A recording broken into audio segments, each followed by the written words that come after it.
Hello everyone, कैसे हैं आप सब लोग। Welcome to our channel science edu Seva. जैसा कि मैंने बताया था कि क्लास 8 के बच्चों के लिए मैं कुछ ला रही हूँ और आ चुका है क्लास 8 साइंस का chapter 1 crop production and management. तो भाई इतने सारे चैप्टर हैं, यही टॉपिक क्यों एनसीईआरटी ने फर्स्ट में डाला और ये चैप्टर है क्यों आखिर, ये पढ़ना क्यों है हमें, पहले जानेंगे ये, उसके बाद चलेंगे कि क्या क्या पढ़ेंगे इस टॉपिक में। तो बच्चों, हम सबको पता है कि खाना हमें जैसे भी चाहिए ही चाहिए, चाहे वो गाय से मिल रहा दूध हो, चिकन से मिल रहा हो चिकन, या अंडा हो, या ही पौधों से मिल रहे हो हरी सब्जियां और फल हो। तो ये सब क्या है, हमारी ज़रूरत है। और हमारी ज़रूरत कौन पूरी करेगा, ये सब पूरा करेंगे हमारे प्यारे प्यारे ग्रीन ग्रीन प्लांट्स। हाँ ना, सही बोला, समझे कि नहीं समझे। तो इसीलिए प्लांट्स की वजह से ही हमें ये चैप्टर पढ़ना है। अभी भी नहीं समझे? अरे भैया, प्लांट्स से हमें मिलता है खाना, और प्लांट्स को उगाने को ही तो खेती कहते हैं, और यही तो पढ़ना है इस चैप्टर में। तो खाना जो हम खा रहे हैं, ये तो जानते हैं कि क्या खा रहे हैं, पर कहाँ से आ रहा है, कौन उगा रहा है, क्या क्या प्रोसेस है, क्या क्या स्टेप है, यही इस चैप्टर में हम जानेंगे। और इसीलिए एनसीईआरटी ने first chapter crop production and management का रखा है। इस चैप्टर में कुछ नई चीज़ें भी जानेंगे, और ऐसी बहुत सारी चीज़ें जो ऑलरेडी आपको पता है वो भी जानेंगे। तो इस चैप्टर के अंत तक आते आते आपके मन में उस किसान के लिए रिस्पेक्ट बहुत बढ़ जाएगी, जो अपना खून पसीना एक कर आपके लिए बहुत ही कड़ी धूप में बहुत ही ज़्यादा प्यार से फसल उगाते हैं। उसमें कितनी मेहनत लगती है, कितनी मुशक्क़त लगती है, ये तो आप जानेंगे ही जानेंगे, और आपके मन में उनके लिए और रिस्पेक्ट बढ़ जाएगी। तो चलिए आगे बढ़ते हैं बिना किसी देरी के। तो अभी हमने बात की किसान की। तो क्या आप कभी किसी किसान से मिले हैं, या कभी आप कहीं किसी खेत में गए हैं, या फिर कभी गार्डनिंग की है, या कभी खेती की है क्या? अगर की होगी तो आपने ज़रूर देखा होगा खुरपी को। अगर नहीं देखा तो वीडियो में आपको चित्र दिख रहा होगा, फ़ोटो मैंने डाली हुई है। और अगर आपने खुरपी नहीं देखी, क्या इनमें से कोई और इक्विपमेंट देखा है, जैसे कि सिक्कल, पिट मैटलॉक, हो, स्पेड या प्लॉ, या फिर एक्स माने कुल्हाड़ी तो मुझे लगता है सभी ने देखी होगी। ये जितनी भी चीज़ें हैं, ये सारी इक्विपमेंट्स जो हैं, ये फार्मिंग में कहीं ना कहीं काम आती हैं। तो ये तो आप समझ गए कि फार्मिंग करने के लिए अलग अलग चीज़, मतलब कि खेती करने के लिए अलग अलग तरह के औजार भी ज़रूरी होते हैं। तो लेकिन भैया जी, खेती ज़रूरी क्यों है, इतना खेती करने की आवश्यकता क्या आ गई? तो चले जानते हैं। आपकी एनसीईआरटी में बूझो ने एक प्रश्न पूछा है पहेली से कि इतनी बड़ी जनसंख्या को क्या हम खाना खिला सकते हैं, और खिला सकते हैं तो भाई कैसे खिला सकते हैं? बस यही आपके सवाल में ही जवाब है। कैसे भाई? कि देखिए, इतनी बड़ी पॉपुलेशन है तो खाना ज़्यादा लगेगा, और अगर खाना ज़्यादा चाहिए तो इसके लिए हमें क्या करना पड़ेगा, बहुत ही ज़्यादा प्रोडक्शन करना पड़ेगा। तो जो प्रोडक्शन है वो लार्ज स्केल पे होना चाहिए। और लार्ज स्केल प्रोडक्शन कैसे पॉसिबल है? 3 चीज़ें हमें बहुत ध्यान से याद रखनी है, जिससे हम क्या कर सकते हैं, बहुत सारे लोगों के लिए खाना प्रस्तुत कर सकते हैं। तो वो 3 चीज़ें क्या हैं? पहला है रेगुलर प्रोडक्शन, दूसरा है प्रॉपर मैनेजमेंट, और तीसरा है डिस्ट्रीब्यूशन। बच्चों, वीडियो के स्टार्टिंग में हमने ये भी जाना था कि प्लांट से मिलने वाली चीज़ें हम खाते ही हैं, फल सब्जियाँ ये सब तो खाते ही हैं, पर जानवर भी हमें बहुत कुछ देते हैं। जैसे कि गाय हमें दूध देती है, मधुमक्खी जो है वो हमें शहद देती है, और जो मछली है उसको हम खाते हैं, और उससे हमें फ़िश ऑयल भी मिलता है, जो कि बहुत ही रिच होता है ओमेगा 3 फैटी एसिड में। इसके बाद हमें अंडे मिलते हैं। अच्छा, मुर्गी को छोड़कर और किस जानवर से अंडे मिलते हैं, ये ज़रा बताइए। तो ये सब क्या, इस सब से हमें क्या पता चला कि प्लांट्स के अलावा जानवर से भी हम खाना प्राप्त कर सकते हैं। तो ये जो इसका भी कुछ एक प्रोसेस होगा और कुछ पर्पस भी होगा। तो पर्पस तो समझ आ गया कि ताकि हमें खाना, फाइबर या कोई और पर्पस, जैसे कि लेबर हो गया, ये हो गया हमारे 3 चीज़ें। अब इस प्रैक्टिस को क्या कहते हैं? इस प्रैक्टिस को ही एनिमल हस्बेंड्री कहते हैं। तो the practice of caring and breeding domestic animals for food, fibre and other purposes is known as animal husbandry. इसमें अब होता क्या क्या है? तो भैया, इसमें हम एनिमल्स को शेल्टर देते हैं, खाना देते हैं, और उनको डिजीज़ के अगेंस्ट प्रोटेक्शन भी देते हैं। एनिमल हस्बेंड्री जो है वो अलग अलग एनिमल्स को लेके की जाती है। पिक्चर में आप देख सकते हैं, अगर हम मछलियों को पाल रहे हैं तो उसको हम फ़िश कल्चर बोलते हैं। वैसे ही आप लोगों ने जनरली बहुत कॉमन जो है वो गाय भैंसों को पालना गाय भैंसों को देखा होगा, लोगों ने पालते हैं दूध के लिए, गोबर के लिए।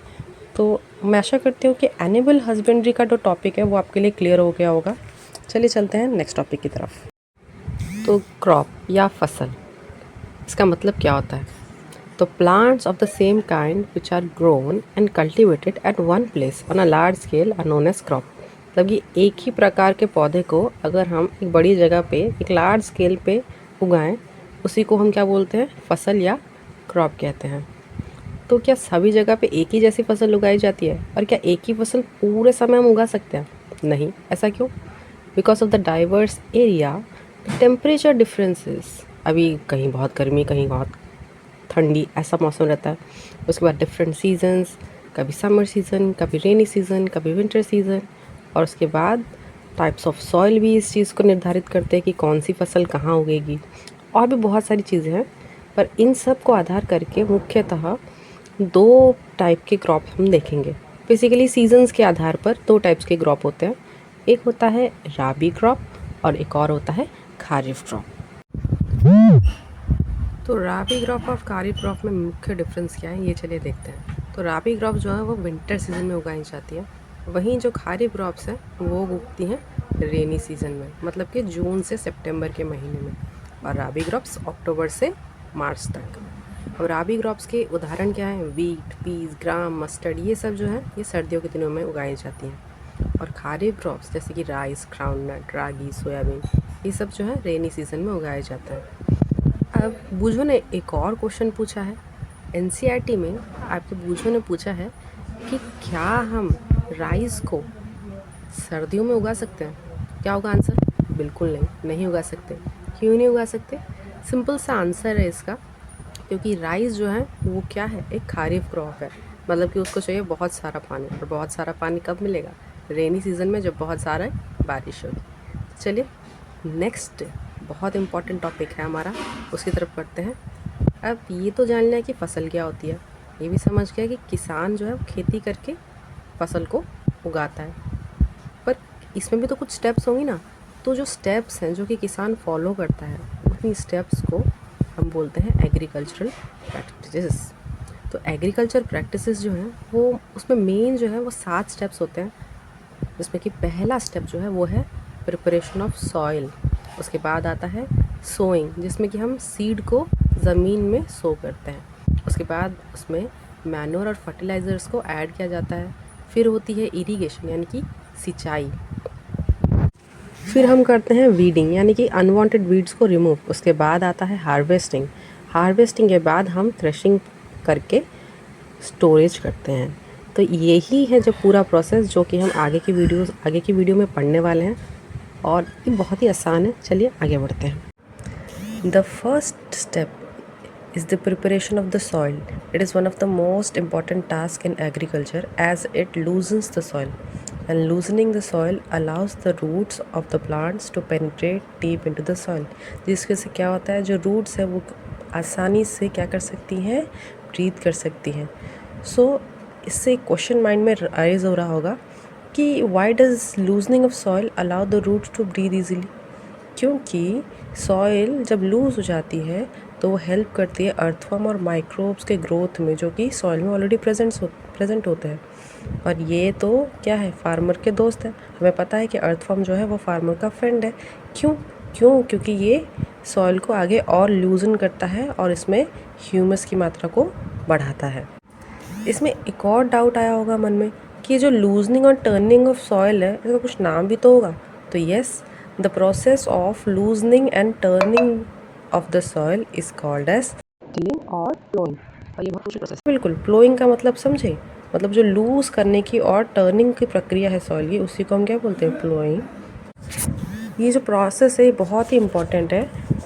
क्योंकि ऐसा करने से क्या होता है, जो न्यूट्रिएंट रिच सॉइल है वो ऊपर आ जाती है, जिसकी थ्रू से तो प्लांट्स हैं they can use these nutrients, and thus it is an important step for the cultivation of crops.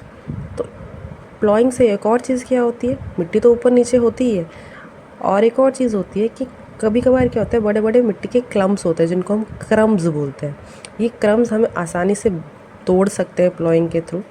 और लेवलिंग ऑफ फील्ड इसलिए भी बेनिफिशियल है ताकि आसानी से हम बीज को बो सके और इरिगेशन में भी हमें मदद मिल सके। तो ये जो प्लॉइंग का प्रोसेस है, ये तीन इंस्ट्रूमेंट्स के थ्रू हम कर सकते हैं। एक हो गया प्लॉ, आपने प्लॉ देखा ही होगा, यहाँ पे मैं पिक्चर दिखा रही हूँ। इस प्लॉ में आप देख सकते हैं मेनली 3 पार्ट्स है। एक होता है प्लॉशेयर, एक होता है प्लॉ शाफ्ट और एक होता है बीम। बीम की मदद से ही जो हमारा प्लॉ है वो हमारे 2 कैटल के गर्दन के पास लगा रहता है, और जो बीम है वो प्लॉ शाफ्ट पर रेस्ट करती है। जो हमारा प्लॉ शेयर है उसका एज जो आप देख सकते हैं that is made up of iron. और उसके बाद इतना मुझे लगता है आप समझ गए होंगे कि प्लॉ क्या होता है। इसके बाद हो की बात करते हैं। हो एक सिंपल सा टूल है जिसकी मदद से हम वीड्स को रिमूव कर सकते हैं और सॉइल लूजनिंग में हेल्प करता है ये भी। इसमें आप देख सकते हैं इसकी फ़ोटो, इसमें ग्रिप है, हैंडल है, बीम है, रॉड है और बेंट प्लेट है। ये भी जानवरों के द्वारा इसको खींचा जाता है। और लास्ट है कल्टीवेटर। कल्टीवेटर जो है ये ट्रक ड्रिवन होता है और ये आजकल बहुत ज़्यादा पॉपुलर है क्योंकि ये टाइम और लेबर मतलब कि समय और मजदूरी दोनों को बचाता है। तो इसीलिए ये कल्टीवेटर आजकल बहुत ही पॉपुलर चल रहा है। इसी के साथ हमारा जो फर्स्ट स्टेप है एग्रीकल्चर का, जो कि है प्रिपरेशन ऑफ सॉइल, पहली एग्रीकल्चर प्रैक्टिस जो है वो ख़त्म हो गई। नेक्स्ट स्टेप क्या होता है? नेक्स्ट स्टेप है हमारा सोइंग। तो भाई मिट्टी रेडी हो गई है, उसके बाद हमें क्या करना पड़ेगा? बीज को बोना है। सोइंग भी एक बहुत इम्पॉर्टेंट पार्ट है क्रॉप प्रोडक्शन का, पर बीज को बोने से पहले हमें ज़रूरी है जानना, हमारे लिए बहुत ज़रूरी है ये जानना कि भाई अच्छा कौन सा बीज है, कौन सा बीज साफ़ और हेल्दी है और कौन सा इतना अच्छा नहीं है, इतना अच्छे से नहीं उग पाएगा। तो इसके लिए आपके एनसीईआरटी में एक छोटा सा एक्सपेरिमेंट दिया है, ये आप घर पे भी कर सकते हैं। कुछ नहीं, कोई भी टाइप के चने लेने, आप राजमा छोले कुछ भी ले सकते हैं। उसको क्या करना है, एक मुट्ठी भर चने लेने और पानी के गिलास में उसको या फिर एक किसी भी बोल में आपको पानी रख के उसको डालना है। आप नोटिस करें कुछ देर को उसको वैसे ही रख देना है, कुछ देर मतलब आप थोड़ा 5-10 मिनट वेट कीजिए। उसके बाद आप देखेंगे कि कुछ जो बीज हैं वो डूब जा रहे हैं और वहीं पे और जो कुछ बीज है क्या हो रहा है, वो ऊपर फ्लोट कर रहे हैं। तो some seeds sink and some seeds are floating. तो इससे कैसे हमें अच्छे सीड्स सेलेक्ट करने में मदद मिलेगी? तो भैया जो फ्लोट कर रहे हैं सीड्स, मतलब कि जो सीड्स फ्लोटिंग है वो हल्के होंगे, इसीलिए वो फ्लोट कर रहे हैं। तो हल्के होने से वो अच्छे नहीं, हमें कैसे पता चला? वो हल्के हैं क्योंकि वो है डैमेज सीड। क्योंकि डैमेज सीड क्या हो जाते हैं, बीज से हॉलो हो जाते हैं, जिसकी वजह से वो लाइटर हो जाता है and hence they are not good. और जो सिंक कर रहे हैं मतलब कि sinking seeds, they are healthy seeds because they are denser and less likely to absorb water, so they sink. मुझे लगता है ये जो चीज़ें आप समझ गए होंगे और आप आसानी से आप भी गुड क्वालिटी सीड को ढूंढ सकते हैं। इसके बाद नेक्स्ट हमें आता है, हमारा एक और चीज़ आती है सोइंग के वक्त। हमें ये ध्यान रखना है कि 2 सीड्स जहाँ हम सो कर रहे हैं वो उनके बीच में अप्रोप्रिएट डिस्टेंस हो। So appropriate distance between seeds in another important thing we should keep in mind while sowing the seeds. इससे क्या होता है? तो भैया कंपटीशन कटेगा। एक ही जगह अगर मैंने सारे सीड लगा दिए तो क्या होगा, वो सिर्फ लड़ाई झगड़ा करेंगे सीड्स आपस में कि मुझे चाहिए, ये चाहिए, जैसे आप लोग झगड़ा करते हो ना वैसे ही। तो बेसिकली कंपटीशन प्रिवेंट करेगा। और जो प्लांट को जो भी सनलाइट, पानी, न्यूट्रिएंट्स चाहिए, अगर दूर दूर लाएंगे तो सबको वो समान मात्रा में मिलेगा। और तीसरी चीज़ क्या है, ओवर क्राउडिंग नहीं होगी, भीड़ नहीं जमेगी। तो सीड्स की मतलब प्लांट जब सीडलिंग होगा, ग्रो करेगा, अंकुरित होगा, उसके बाद जब पेड़ लगेगा तो एक ही जगह पे बहुत सारे पेड़ ना लगकर डिस्टेंस में अगर हम लगाएंगे तो सबको क्या होगा, भीड़ भड़ाका भी नहीं होगा। अब ये तो हमने समझ लिया। अब सोइंग के मेथड्स क्या हैं? तो 2 मेथड्स हैं। एक होता है ट्रेडिशनल मेथड। ट्रेडिशनल मेथड में हम फनल और पाइप के हेल्प से किसी भी कैटल जैसे कि ऑक्स हो गया, काव हो गया, उसकी मदद से मैनुअली करते हैं। और एक और जो हमारा मेथड है वो है सीड ड्रिल का। ये सीड ड्रिल का मेथड आजकल बहुत पॉपुलर है, पिक्चर में आप देख सकते हैं। इसमें डायरेक्टली क्या होता है, वो कुछ कुछ गैप्स में मतलब कुछ कुछ दूरी पे अपने आप सीड्स को अंदर मिट्टी के अंदर दबाता चला जाता है, तो प्रॉपर गैप भी होता है और ये काम जल्दी करता है। मतलब it is also effective, it takes less time. So ये इसके फ़ायदे हैं। नेक्स्ट स्टेप हमारा आ जाता है इसके बाद एडिंग मैन्योर और फर्टिलाइज़र इन द सॉइल। अब ये होते क्या है, पहली चीज़, दो substances which are added to the soil in the form of nutrients for the healthy growth of plants. तो न्यूट्रिएंट्स की फॉर्म में जो हम सब्सटेंसेस को सॉइल में ऐड करते हैं ताकि प्लांट्स की ग्रोथ अच्छे से हो, उन्हीं को हम मैन्योर और फर्टिलाइज़र्स कहते हैं। तो क्या बिना मैन्योर फर्टिलाइज़र के प्लांट नहीं ग्रो कर सकता? क्या कर सकता है, बट स्पीड थोड़ी कम जाए शायद। तो इसके लिए एक और एक्सपेरिमेंट या एक्टिविटी आपकी बुक में दे रखी है। क्या हम करेंगे, हम ले लेंगे 3 कप में मिट्टी भर लेंगे और उसमें कोई भी एक प्लांट लगाएंगे।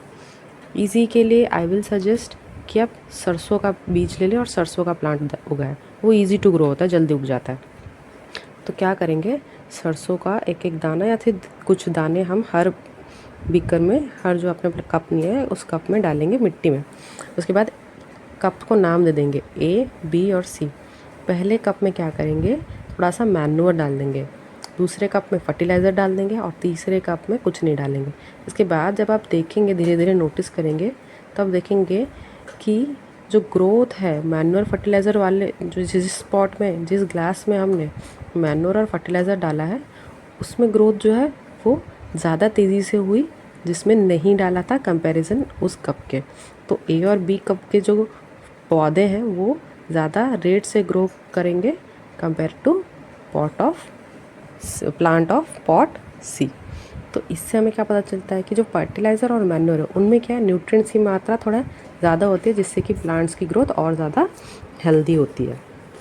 तो इसके बाद हम चलते हैं कि जो मैन्योर और फर्टिलाइज़र है, क्या दोनों सेम है या दोनों में कुछ अलग बात है? तो भाई दोनों थोड़े से अलग हैं। दोनों का ही काम है कि वो ऐड ऑन करते हैं प्लांट में और ज़्यादा न्यूट्रिएंट्स देते हैं, सॉइल में और न्यूट्रिएंट्स डालते हैं जिनको कि प्लांट्स अब्जॉर्ब करते हैं। पर दोनों में फिर भी बहुत फ़र्क है। जैसे कि क्या फ़र्क है, तो जो फर्टिलाइज़र है वो मैन मेड सब्सटेंसेज हैं, दीज आर केमिकल्स जो कि कौन बना रहा है, इंसान बनाते हैं। जबकि मैन्योर जो है वो क्या है, वो है हमारा नेचुरल प्रोडक्ट जो कि डिकम्पोजिशन से बनता है। किससे, जैसे कि गोबर जो हो गया या फिर जो प्लांट रेसिड्यू हो गए उसकी डिकम्पोजिशन से मैन्योर बनता है। अच्छा, इससे पहले एक और चीज़ जान लेते हैं कि ऐड करने की ज़रूरत क्या है। तो एक्सपेरिमेंट से हमने जाना कि मैन्योर और फर्टिलाइज़र क्या कर रहे हैं, भाई न्यूट्रिएंट्स ज़्यादा दे रहे हैं। और कुछ फ़ायदा है क्या? तो हाँ, they enhance the water holding capacity of the soil, they make the soil more porous. जिस वजह से क्या होता है, गैस का एक्सचेंज जो है वो इजीली हो सकता है। And they increase the number of friendly microbes in the soil. और एक और चीज़ भी करते हैं वो, they increase the soil increase तो नहीं sorry they improve the soil texture. अब वापस आ जाते हैं हमारे फर्टिलाइज़र और मैन्योर के डिफरेंस पर। ये लॉन्ग क्वेश्चन में आ सकता है 4 मार्क्स के लिए। फर्टिलाइज़र जैसे कि कहा मैनमेड है और मैन्योर जो है वो क्या है, हमारा नेचुरल सब्सटेंस है। फर्टिलाइज़र जो है वो फैक्ट्री में बनते हैं और जो हमारा मैन्योर है उसको हम फील्ड में ही, इनफैक्ट आप अपने घर पे भी बना सकते हो। उसके बाद जो फर्टिलाइज़र है वो इतना ह्यूमस, उसमें ह्यूमस की मात्रा बिल्कुल नहीं होती, जबकि मैन्योर है जो, उसमें मैन्योर में बहुत अच्छा प्रचुर मात्रा में ह्यूमस होता है। फर्टिलाइज़र जो है उसमें बहुत सारे न्यूट्रिएंट्स होते हैं, जैसे कि सोडियम, फॉस्फोरस, पोटेशियम। मैन्योर में भी न्यूट्रिएंट्स होते हैं बट फर्टिलाइज़र के मुकाबले थोड़ा कम होते हैं। स्क्रीन पर आप देख सकते हैं मैन्योर की फ़ोटो और फर्टिलाइज़र की फ़ोटो।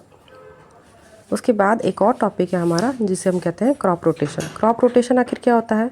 तो crop rotation is the practice of growing different crops in the same field at different times, often following a specific sequence. तो एक स्पेसिफिक सीक्वेंस फॉलो करके सेम जगह पर, सेम फील्ड पर अलग अलग क्रॉप्स को अलग अलग समय पर उगाने को ही क्रॉप रोटेशन कहते हैं।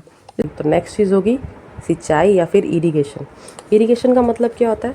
The supply of water to the crops at regular intervals is called as irrigation.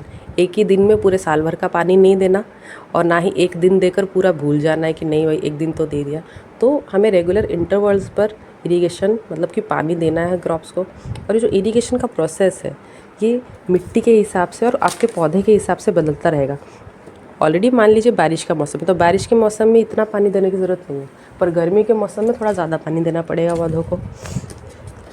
तो इसी तरह से विभिन्न चीज़ों पर जो हमारा इरिगेशन भी है वो डिपेंड करता है। अब इरिगेशन के सोर्सेज क्या हो सकते हैं? तो sources of water for irrigation can be wells, tube wells, ponds, lakes, river, dams and canals. बहुत सारे विभिन्न सोर्सेज हैं जहाँ से हम इरिगेशन के लिए पानी ले सकते हैं। अब मेथड्स क्या है? तो इरिगेशन के बेसिकली दो मेन मेथड्स हैं। एक तो है ट्रेडिशनल मेथड ऑफ इरिगेशन और एक और है हमारा, क्या वो बता सकता है? एक है ट्रेडिशनल मेथड और दूसरा है हमारा modern method of irrigation.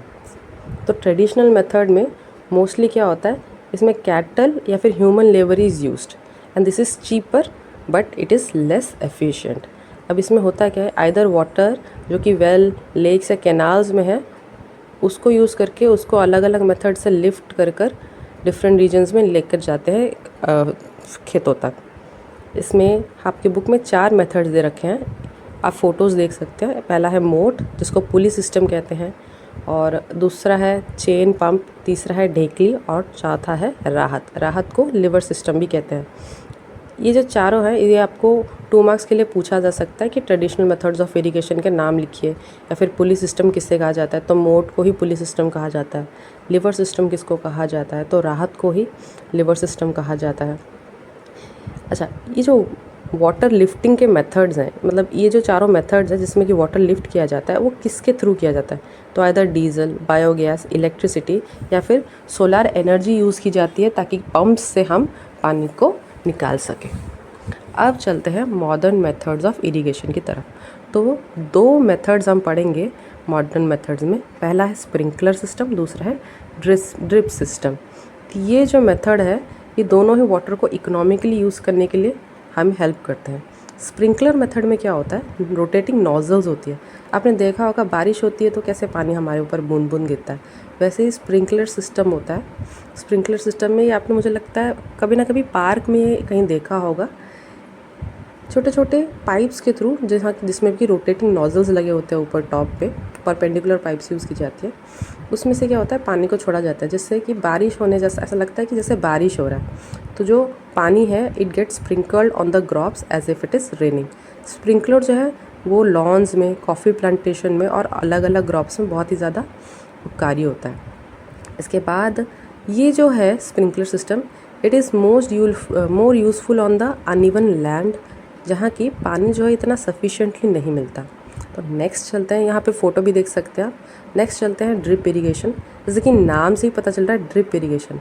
Drip irrigation में या फिर ड्रिप सिस्टम में क्या होता है, पानी जो है वो drop by drop directly root के पास जाके गिरता है। तो इससे क्या होता है, बेस्ट टेक्निक है क्योंकि यहाँ पे पानी बिल्कुल भी वेस्ट नहीं होता, और ये ऐसी जगहों के लिए बहुत अच्छा है जहाँ पे पानी बहुत ही कम क्वांटिटी में मिलता है। तो मुझे लगता है, मैं आशा करती हूँ कि आपको इरिगेशन भी समझ आ गया होगा। अब नेक्स्ट हमारे टॉपिक पे चलते हैं, प्रोटेक्शन फ्रॉम वीड्स। तो आपने नोटिस किया होगा कि आप पौधा लगाओ या ना लगाओ, कुछ पौधे ऐसे होते हैं कि जो खुद ब खुद उग जाते हैं, आप नहीं चाहते कि उगे फिर भी उग जाते हैं, जैसे कि घास फूस। ये जो पौधे जो कि हमें चाहिए नहीं कि उगे, those are undesirable, those are unwanted, that grow naturally along with the crops, these undesirable plants are called as weeds. तो इन वीड्स का करना क्या है, इनको हटाना पड़ेगा। तो इन जो प्रोसेस है जिससे कि हम वीड को रिमूव करते हैं, the process of removal of weed is called as weeding. Weeding क्यों ज़रूरी है भाई, इसलिए ज़रूरी है क्योंकि जो वीड्स है वो आपके क्रॉप्स के साथ कंप्लीट करते हैं वाटर, न्यूट्रिएंट, स्पेस और लाइट के लिए, मतलब कि कंपटीशन बढ़ा रही है। और अगर हम इसे नहीं निकालेंगे तो ये क्या करेंगे, सारा न्यूट्रिएंट्स ले लेंगे जो कि क्रॉप्स को चाहिए होता है। इसीलिए हमें इसे टाइम टू टाइम रिमूव करना पड़ेगा। किसकी हेल्प से करेंगे, तो भैया इसको हम मैनुअली कर सकते हैं, खुरपी की मदद से कर सकते हैं, या फिर आप हाथ की मदद से डायरेक्टली वीड्स को अपरूट कर सकते हो, या फिर कट कर सकते हो। और एक और मेथड क्या है, इनको हम कुछ केमिकल्स की मदद से भी कंट्रोल कर सकते हैं। उन केमिकल्स को हम कहते हैं वीडीसाइड्स। वीडीसाइड का एक उदाहरण होता है 2,4-D, जो कि हम वीड्स के ऊपर डायरेक्टली स्प्रे करके उनको ख़त्म कर सकते हैं। बुझो ने एक और क्वेश्चन पूछ लिया है। अब वो पूछ रहा है कि जो वीडीसाइड है, जो किसान वीडीसाइड को स्प्रे कर रहा होगा, क्या वो उसके लिए हार्मफुल नहीं है? तो भैया बिल्कुल हार्मफुल है। और इसीलिए, क्योंकि वो हार्मफुल है, इसीलिए जब हम स्प्रे करेंगे तो स्प्रे करते वक्त क्या करना है, हमें बहुत ही ज़्यादा ध्यान से स्प्रे करना है। अपने नाक को, मुंह को कपड़े की मदद से अच्छे से कवर करना है। फ़ोटो में आप देख सकते हैं एक जो आदमी स्प्रे कर रहा है उसने अपने मुंह को और नाक को अच्छे से कपड़े से ढक रखा है। आगे बढ़ते हैं नेक्स्ट टॉपिक की तरफ, जो है हार्वेस्टिंग। ये भी एक बहुत ही इम्पॉर्टेंट टास्क है। इसका मतलब क्या होता है, तो जो cutting of crop after it is mature it is known as harvesting. तो एक बार क्रॉप जब पूरी तरह से मैच्योर हो जाती है उसके बाद उसकी कटिंग होती है। इसी प्रोसेस को हम हार्वेस्टिंग कहते हैं।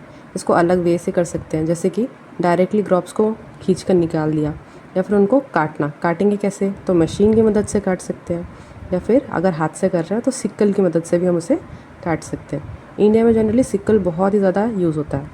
उसके बाद नेक्स्ट चीज़ हम जानेंगे। एक और चीज़ जो है, आपने ये पहले पढ़ा होगा, थ्रेशिंग और विनोइंग। ये क्लास 6 में आपने पढ़ा होगा। थ्रेशिंग और विनोइंग क्या होता है, किसी को पता है? आपको पता होना चाहिए, पर मैं चलिए अभी के लिए मैं बता देती हूँ।